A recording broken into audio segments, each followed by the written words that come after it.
Kalau kamu merasa salah seorang wanita yang sering mengalami masalah pada waktu menstruasi, entah itu nyeri atau menstruasinya kurang teratur, kemudian punya masalah kesuburan, atau mungkin kamu sering mengalami anxiety. Ini adalah 7 makanan terbaik untuk wanita. Simak setelah yang satu ini.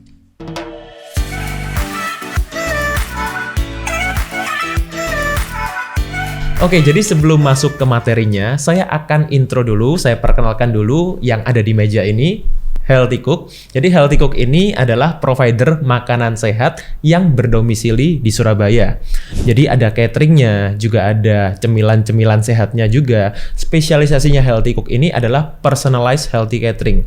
Maksudnya gimana? Bukan healthy catering yang biasa, tapi juga bisa menyesuaikan dengan kebutuhan tiap orang perorangan. Sesuai goalnya, sesuai kondisi kesehatannya, yang disesuaikan dengan kebutuhan masing-masing individu. Oke, sekarang kita akan masuk ke materinya. Halo Sobat Sehat, jumpa lagi bersama dengan saya Dr. Hans di channel kesayangan kita SB30 Health episode Panas. Panduan nutrisi tanpa sensor. Dan sesuai janji saya kemarin, bahas setelah 7 makanan terbaik untuk pria, untuk laki-laki. Kali ini saya akan bahas 7 makanan terbaik untuk wanita. Yes, jadi buat kalian cewek-cewek nih yang udah pada nungguin apa nih gantian nih. Kalau udah cowok sekarang cewek gantian makanannya apa makanan terbaik dok untuk wanita. Oke, jadi yang pertama yang ingin saya sampaikan, kenapa sih makanan ini penting untuk diperhatikan termasuk untuk kaum hawa? Ya. Pertama, banyak orang berpikir oh dampak makanan ini mungkin hanya pada berat badan. Kenyataannya dampak makanan itu sangat kompleks, sangat banyak pada wanita, terutama kesehatan wanita. Jadi selain dari berat badan yang selama ini mungkin jadi concern utama, orang itu kalau bicara makanan itu mikirnya cuma diet. Ya, siapa nih yang sampai sekarang hanya berpikir, oh makanan itu kaitannya cuma sama diet dok, sama bentuk badan. Nah itu, untuk fat loss, untuk weight loss. Padahal kenyataannya dampak makanan it's beyond that, ya, more than that. Apalagi nih contoh yang paling sering adalah masalah hormonal. Nah tadi seperti yang saya sampaikan di awal, berapa banyak, saya juga punya banyak pasien itu yang punya masalah-masalah yang selama ini mereka pikir, oh ini hanya masalah yang perlu di treatment dengan hormone replacement therapy atau HRT. Padahal sebetulnya ada cara yang jauh lebih simple, jauh lebih natural, dan tidak ada efek sampingnya. Yaitu dengan apa? Dengan perbaikan nutrisi. Nah, jadi beberapa dari kalian mungkin yang sering dengar masalah seperti PCOS, yes, Polycystic Ovarian Syndrome, kemudian endometriosis, kemudian masalah-masalah PMS yang paling mungkin paling ringan lah ya, masalah-masalah yang sebelum mens atau saat mens gitu. Nah ini semuanya adalah masalah-masalah yang terjadi karena ketidakseimbangan hormonal dalam tubuh kalian. Dan ini juga sangat berkaitan dengan apa yang kalian masukkan ke mulut kalian tiap hari. Makanan, minuman, snack, dessert, dan lain-lain. Oke? Kemudian apa lagi dampaknya dok? Dampaknya adalah ke kesehatan tulang. Nah, tuh. Jadi kalau bicara mengenai tulang itu nggak melulu soal kalsium, ya. Jadi makanan secara overall, kesehatan dari nutrisi makro dan mikronya ini juga mempengaruhi kesehatan tulang. Kemudian apalagi sistem imun buat kalian yang merasa kena cuaca hujan udah sakit, kena perubahan cuaca musim pancaroba udah gampang sakit. Nah ini karena kalian juga kurang memperhatikan makanan.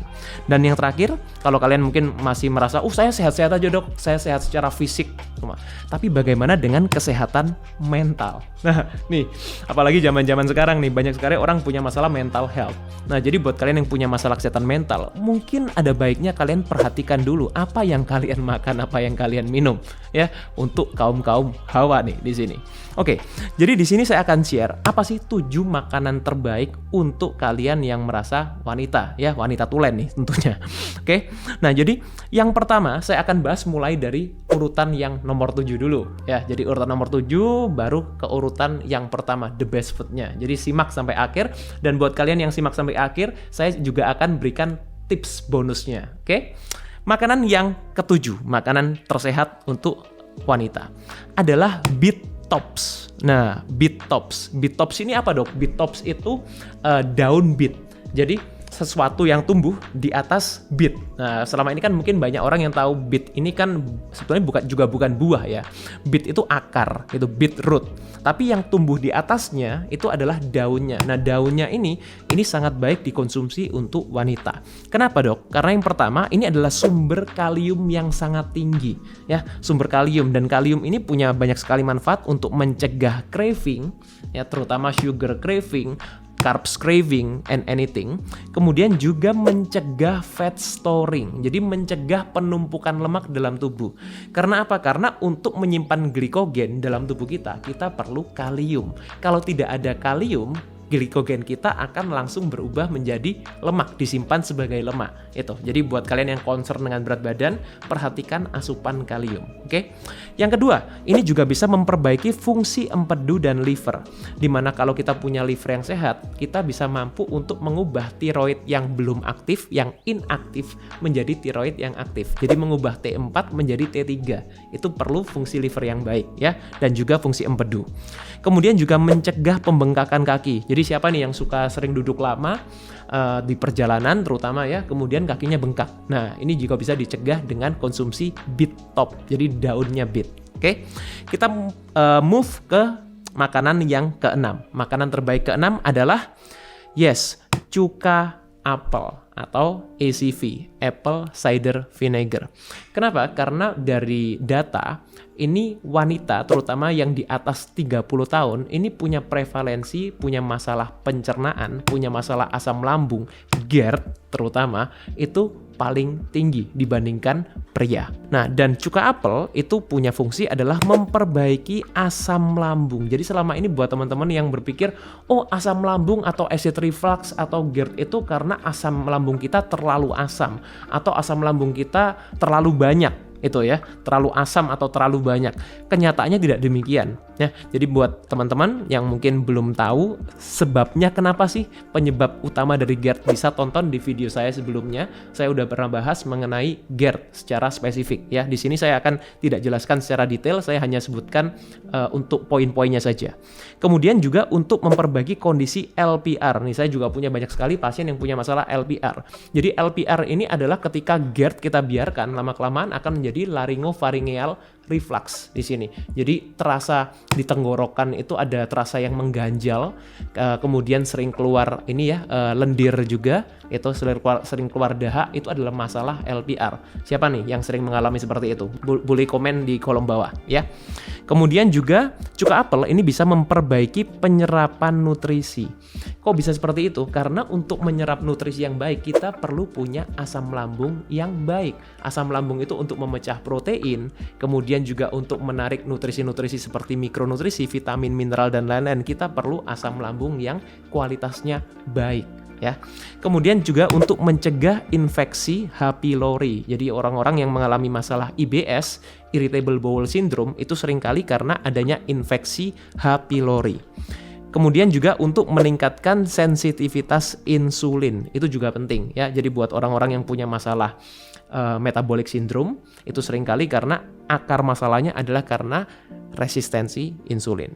Oke, kita move ke makanan nomor 5 yang terbaik adalah sayuran golongan cruciferous. Terutama kalau kalian bisa dapatkan brokoli sprouts. Ya, jadi brokoli sprouts itu dia sebelum jadi tanaman dewasa. Jadi brokoli yang masih muda nih tunasnya itu. Karena apa? Karena brokoli sprouts ini punya kandungan 100 kali lebih tinggi kandungan sulforaphane-nya dibandingkan brokoli yang sudah jadi itu. Ya, dan ini fungsinya untuk balancing estrogen. Kita tidak ingin estrogen itu terlalu tinggi atau terlalu rendah karena dua-duanya nggak baik. Jadi yang baik adalah seimbang, oke? Yang kedua adalah juga untuk membantu detoksifikasi. Nah, jadi selama ini buat orang-orang yang pikirannya adalah diet detox gitu ya. Nah, jadi itu adalah salah satu untuk membantu kita memaksimalkan proses detox dari liver, terutama pada saat siklus menstruasi, siklus kehamilan, atau juga setelah menopause. Ini juga bisa mencegah kanker, terutama kanker payudara. Ini juga sudah banyak studinya, dan juga bisa memperbaiki kondisi gastritis atau radang pada lambung. Kita move ke makanan nomor 4 ya, adalah walnut. Yes, walnut atau punya sebutan lain mungkin beberapa orang sebutannya adalah kacang kenari ya, walnut ini. Nah, walnut ini dia kenapa baik? Karena ia tinggi yodium, ya, tinggi yodium dan tinggi selenium. Nah, kedua mineral ini, yodium dan selenium ini sangat baik untuk kesehatan kelenjar tiroid kita. Dan kelenjar tiroid itu adalah salah satu kelenjar yang berperan besar dalam metabolisme kita ya, untuk balancing estrogen juga ya.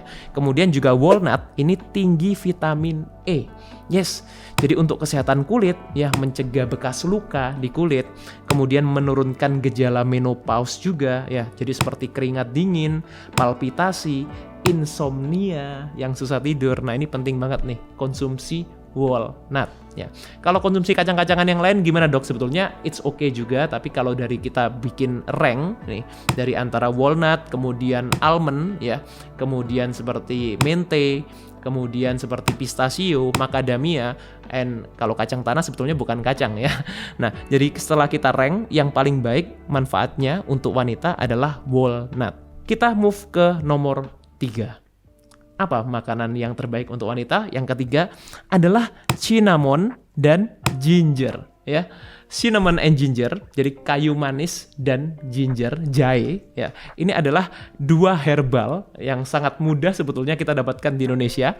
Kita perlu bersyukur ada di Indonesia karena dua herbal ini sangat mudah kita dapatkan, murah pula harganya dan juga bermanfaat. Tujuannya untuk apa?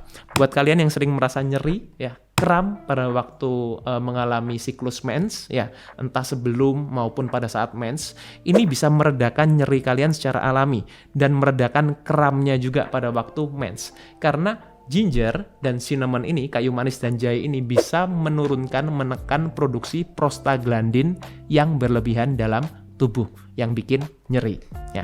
Kemudian juga bisa mengurangi perdarahan yang berlebihan pada waktu menstruasi. Oke, jadi sekarang tahu ya solusi tanpa obat-obatan yang chemical, bisa pakai dua herbal ini. Kita move lagi ke nomor 2. Nah, semakin mendekati ini. Nomor 2 makanan terbaik untuk wanita adalah sea kelp. Nah, tuh sea kelp. Jadi buat mungkin sobat sehat yang belum pernah dengar apa dok sea kelp itu, mungkin ada beberapa turunannya, jenis-jenisnya mungkin yang kalian lebih kenal. Seperti seaweed ya, rumput laut, kemudian wakame yang suka menu-menu Japanese, wakame, kemudian kombu, nori. Nah, tuh, nah jadi semuanya ini termasuk golongan sea kelp. Ya. Sea kelp ini juga sumber yodium. Tadi seperti saya katakan, yodium punya banyak sekali manfaat untuk balancing estrogen. Kemudian ini juga 10 kali punya kalsium yang lebih tinggi dibandingkan susu. Yes.